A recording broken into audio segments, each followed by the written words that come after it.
اعوذ باللہ من الشیطان الرجیم بسم اللہ الرحمن الرحیم لا الہ الا اللہ محمد رسول اللہ صلی اللہ علیہ یا رسول اللہ صلی اللہ تعالی علیہ وسلم نور من نور اللہ الحمدللہ رب العالمین الرحمن الرحیم مالک یوم الدین ایاک نعبد و ایاک نستعین اہدنا الصراط المستقیم صراط الذین انعمت علیہم غیر المغضوب علیہم ولا الضالین آمین۔ بسم اللہ الرحمن الرحیم قل هو اللہ احد اللہ الصمد لم یلد ولم یولد ولم یکن له کفوا احد۔ بسم اللہ الرحمن الرحیم قل هو اللہ احد اللہ الصمد لم یلد ولم یولد ولم یکن له کفوا احد۔ بسم اللہ الرحمن الرحیم قل هو اللہ احد اللہ الصمد لم یلد ولم یولد ولم یکن له کفوا احد۔ السلام علیکم ورحمۃ اللہ وبرکاتہ۔ کیسے ہیں آپ لوگ؟ ٹھیک ہیں؟ اللہ خوش رکھے، خیر سے رہیں۔ ہمیشہ ہم فقیروں کی دعا یہی ہے کہ اللہ آپ سب کو خیر سے رکھے، تمام پریشانی، بیماری، بلائیں، آفات، وبا اس سے نجات عطا کرے۔ جیسے ہم اور آپ جانتے ہیں، کچھ مہینوں سے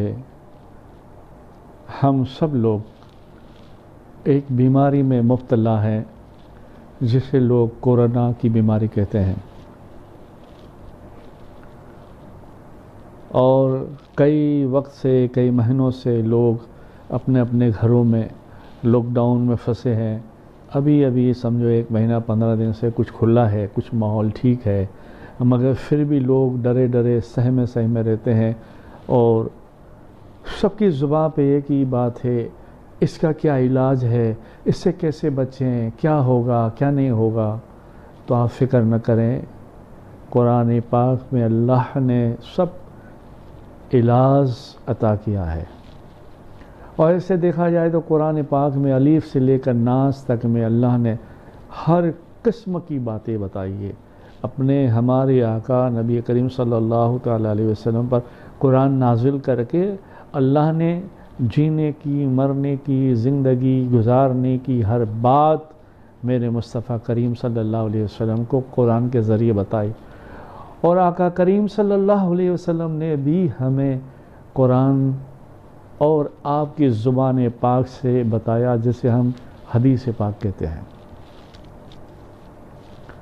تو یہ بیماری سے گھبرانے کی ضرورت نہیں۔ اللہ سے دعا ہے، ولیوں کے صدقے، پنجتن کے صدقے، صحابہ، صحابیات، تابعین، تبع تابعین کے صدقے، آپ کے اپنے اپنے پیر و مرشد کے صدقے اللہ ہم سب کی، آپ کی حفاظت فرمائے۔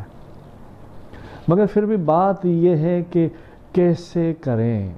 باہر جانا بھی ضروری ہے، کام کرنا بھی ضروری ہے، اور گھبرانا بھی ہے۔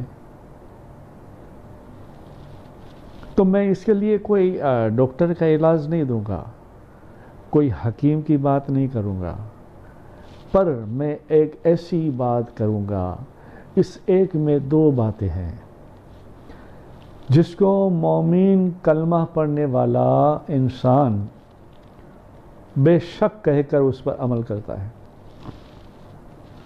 جیسے پہلی بات قرآن شریف، اور دوسری بات حدیث مبارکہ صلی اللہ تعالی علیہ وسلم، فرمان مصطفیٰ صلی اللہ علیہ وسلم۔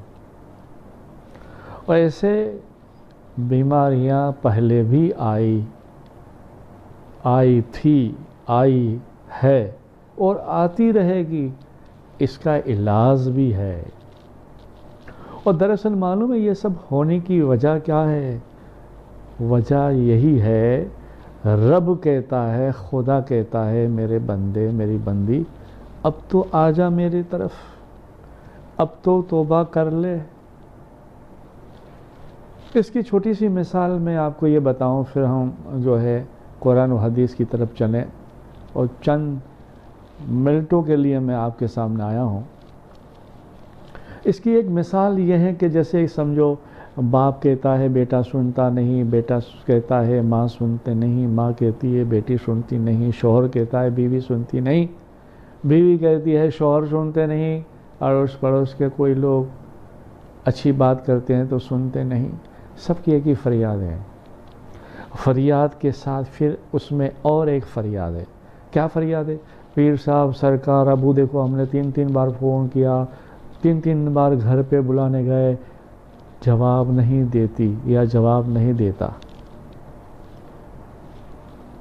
3 4 مرتبہ فون کرنے کے بعد، عزیزی کرنے کے بعد بھی جواب کوئی نہیں دیتا۔ اب مثال آپ خود بھی اپنے طریقے سے سمجھ لو، جیسے شوہر بیوی، بیوی شوہر، ماں بیٹا، بیٹی ماں، بھائی بھابھی، جو بھی ہے آپ سمجھ لو۔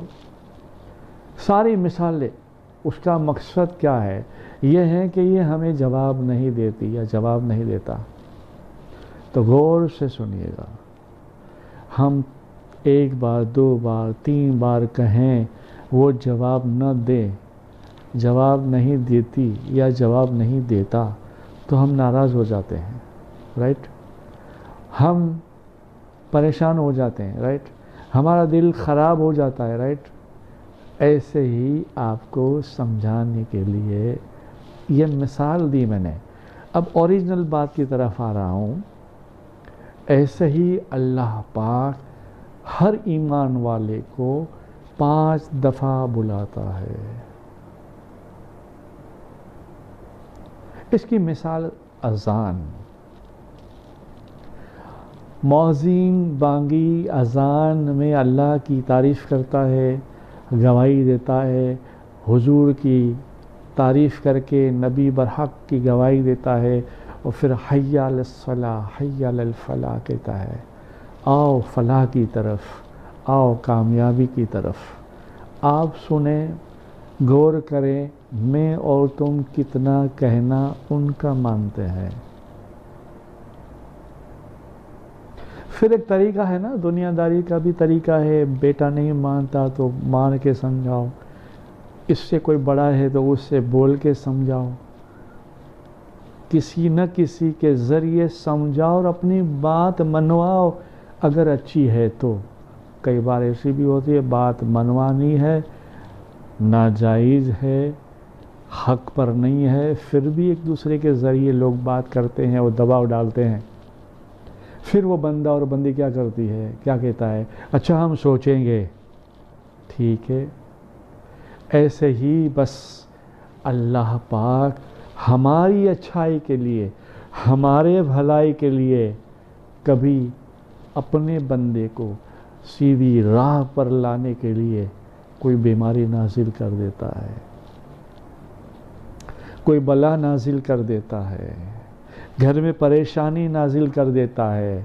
وہ پریشانی بلا ایسی ہوتی ہے کہ پھر ہمارا کہیں بس نہیں چلتا، تو پھر ہمیں اللہ کا گھر نظر آتا ہے، ہمیں اولیاء اللہ کا در نظر آتا ہے، ہمیں پیر فقیر سنت مہاتماؤں کے در نظر آتے ہیں۔ ہم آ جا کے کیا کہتے ہیں، ایک ہی دکھڑا ہاتھ جوڑ کے یا ہاتھ کھول کے مانگتے ہیں اس سے، بابا جی، پیر صاحب، ابو جی دعا کرو، فلانی میری بہو مانتی نہیں، فلانی ساس مانتی نہیں، بیٹا مانتا نہیں، بھائی مانتا نہیں، شوہر مانتا نہیں، باپ نہ مانتا نہیں۔ یہی ہوتا ہے نا۔ پھر ہمارے جیسے بزرگ، یعنی اچھے بزرگ، میں تو کچھ نہیں ہوں، ایک بات ہے، ابھی تک تو میں راہ پہ چل رہا ہوں، اللہ قبول فرمائے۔ پھر کوئی بزرگ جو ہے تمہیں علاج دیتا ہے، علاج کے بعد پرہیز بتاتا ہے، پھر ہم وہ علاج کرتے ہیں۔ پھر اس میں بھی 2 طریقے ہوتے ہیں، فری میں کوئی علاج دیتا ہے تو اس کا کوئی اہمیت نہیں رہتی، قدر نہیں رہتی، کچھ لے کر دیتا ہے تو بڑی فکر سے کام کرتے ہیں، کہتے ہیں فلاں بابا نے یا فلاں پیر نے یہ اتارا، یہ ہدیہ صدقہ کروایا تھا، یہ تو کرنا ہی پڑے گا، تو ہی معلوم پڑے گا نا. اگر نہیں ہوا تو کہیں گے ہم نے تو یہ کیا تھا پھر بھی ہمارا کام کیوں نہیں ہوا. ایسے ہی اللہ پاک اپنے بندے کی اچھائی کے لیے، چاہے مرد ہو، عورت ہو، بچی ہو یا بچہ ہو، راہ پر لانے کے لیے کبھی کوئی بیماری کی صورت میں کوئی بیماری بھیج دیتا ہے، کبھی بلا کی صورت میں کوئی وبا بھیج دیتا ہے. اس سے ہم بچتے ہیں، اس سے ہم ڈرتے ہیں، پھر جس جگہ پر جاتے ہیں جستجو کرتے ہیں اور ان سے دعائیں کراتے ہیں. دعا میں بھی کیا ہوتا ہے؟ جو ہم پڑھتے ہیں وہی اللہ والے پڑھتے ہیں، مگر فرق یہ ہوتا ہے، کیا ہوتا ہے؟ ہم 1000 بار کہیں، کچھ بھی پڑھیں، پھونک ماریں، دم کرتے رہیں، 100 میں سے 5% تھوڑا ٹھیک ہوگا، وہ بھی اس پاور کی، قرآن کی، درود و سلام کی وجہ سے. بالکل تو اچھا نہیں ہوگا. اور جو اللہ والا ہوگا، جو پیر فقیر بزرگ ہوگا، اس کے پاس آپ جائیں گے تو وہ باتوں باتوں میں کہے گا جا ٹھیک ہو جائے گا. آشیرواد ہندو سماج کے مطابق اپنے حساب سے جا اللہ اچھا کرے گا. تو کیا بات ہوئی؟ یہ تو ہم بھی کہہ سکتے ہیں جا اچھا ہو جائے گا، مگر کچھ نہیں ہوتا. اور کوئی اللہ والا کہے جا اچھا ہو جائے گا، جا ٹھیک ہو جائے گا، تو وہ ٹھیک کی وجہ کیا ہے معلوم ہے؟ اس کے پیچھے راز کیا ہے معلوم ہے؟ وہ بندہ اللہ کا یا اللہ والا یا اللہ والی اپنے محبوب کی اطاعت میں ہوتا ہے، وہ اس کے کہنے میں ہوتا ہے. وہ نمازی، پرہیزگار، لوگوں کی خدمت کرنے والا، نرم دل، رحم دل، ایسے سارے اخلاق ہوتا ہے نا. وہ اللہ کے قریب، اللہ کے رسول کے قریب، بزرگوں کے قریب ہو جاتا ہے. جب وہ قریب اس کے ہو جاتا ہے نا تو ہر بات وہ سنتا ہے. پھر چاہے وہ اپنے لیے کہے، غیر کے لیے کہے، دنیا کے لیے کہے، بس وہ کہہ دے جا اچھا ہو جائے گا تو ہو جاتا ہے. وجہ کیا ہے؟ وجہ یہی ہے، وہ پیارا ہو جاتا ہے. وہی پھر مثال، یہ مثال کے آگے کوئی مثال ہی نہیں ہے. کیا؟ جیسے مثال کے طور پر ہمارے گھر والے ایک دوسرے کے کہنا مانیں گے تو ہم کیا کہیں گے؟ یہ میرا بیٹا اچھا ہو گیا، فلاں بابا کے پاس گئے تھے، پتہ نہیں انہوں نے کچھ پڑھ دیا تھا، دم کر دیا تھا، شکر دے دی تھی، میری بہو بھی اچھی ہو گئی. بہو کہے گی میری ساس بھی اچھی ہو گئی. گھر والے کہیں گے جو بھی پرابلم ایک دوسرے کا، بھائیوں میں کسی میں بھی کچھ ہوگا، میں جنرل بات کر رہا ہوں، تو اچھا ہو جائے گا، تو اچھا ہو جائے گا تو ہم تعریف کریں گے، نہیں اچھا ہو گیا ہے کہ نہیں. تو اسی طرح سے اللہ اپنے پیاروں کی لاج رکھتا ہے. وہ ہاتھ اٹھا کے دعا کرتے ہیں تو وہ اللہ اس کے تقدیر میں کچھ بھی ہوتا ہے سب صاف صف کر کے کہہ دیتا ہے کہ جاؤ میرے فرشتوں، اس بندے کا خیر میں کام کر دو، تقدیر الہی میں جو نہیں ہے لکھ دو. کیوں؟ کہ اس نے میرے محبوب کا دامن پکڑا، وسیلہ پکڑا، اور میرے محبوب پیارے نے اس کے لیے دعا کی ہے. اس کے نصیب میں نہیں ہے پھر بھی میں دے دیتا ہوں. ہوتا ہے کہ نہیں؟ صرف وہ اللہ والا یہی کہتا ہے جا اچھا ہو جائے گا. اور کچھ تو ایسے بھی ہوتے ہیں، میں نے دیکھے ہیں، میری نظروں کی سامنے سے کئی بات گزری ہے، آپ کو تعجب ہوگا، شاید مسکراہٹ بھی آ جائے. ایسے بیٹھے ہوتے ہیں محذوب، گھنٹوں لوگ ان کے سامنے بیٹھے ہوتے ہیں عاجزی کرتے ہوئے، اور اس کی نیت یہ ہوتی ہے بس ایک بار دیکھ لے. بس اس کی موج میں، وہ جب موج آ جاتی ہے ذرا وہ ایک بار یوں کر کے دیکھ لیتے تو وہ کہتا ہے پروردگار جا اس کی قسمت ٹھیک کر دے. کیوں؟